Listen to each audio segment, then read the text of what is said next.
តោះសម្រាប់អ្នកអត់ទាន់ចេះដូរគ្រាប់ចុចអីណាអាចមើលវីដេអូនេះបានងាយៗតែមិនបាច់ចាំផ្សារនេះដូចគ្រាប់ចុចនេះគេផ្សារវាផ្សារតែអត់ស្អាតទេវាហើបខ្ពស់អញ្ចឹងហើយនិ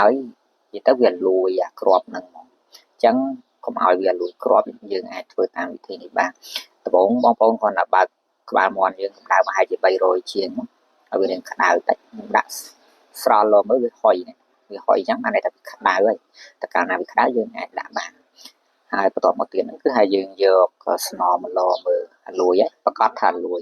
នៅពេលដែលវាលួយអញ្ចឹងហើយយើងអាចប្រើប្រាស់ហើយឥឡូវខ្ញុំចាប់ផ្ដើមយក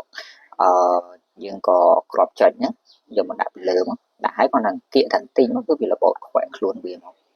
វាលួយតែស្នោចាគ្រាប់ចុចយើងអត់មានបញ្ហានេះចឹងមកខ្ញុំញាក់តិចចឹងដើម្បីទុក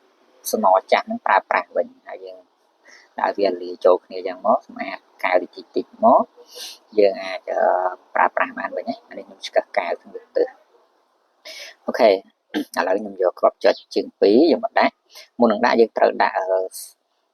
ស្រោបន្តិចដើម្បីមានភាពស្អិតតែកាលណាយើងអត់ដាក់ទេវា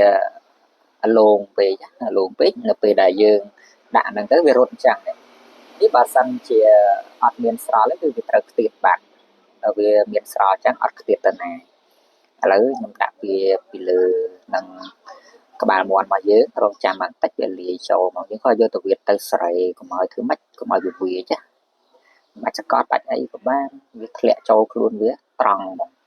បាទដូចក្នុងវីដេអូហ្នឹងហើយយើងលើកមកយើងធ្វើការសម្អាតមើលចាំមើលវាស្អាតជាងយើងផ្សារអត់ណា